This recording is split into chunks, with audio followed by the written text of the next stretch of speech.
بجلی کے بلوں سے عوام کو ہائی وولٹیج کا جھٹکا۔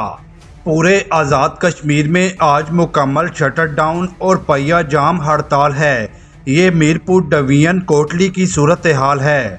ناظرین، آزاد کشمیر کے 7 اضلاع میں عوام سڑکوں پر ہے۔ مہنگائی، بجلی اور آٹے کی قیمتوں میں اضافے پر وزیر اعظم آزاد کشمیر کے خلاف تاریخ ساز احتجاج جاری ہے، اور ظلم کی انتہا یہ ہے کہ ان بیچاروں کو کوئی میڈیا دکھا بھی نہیں رہا۔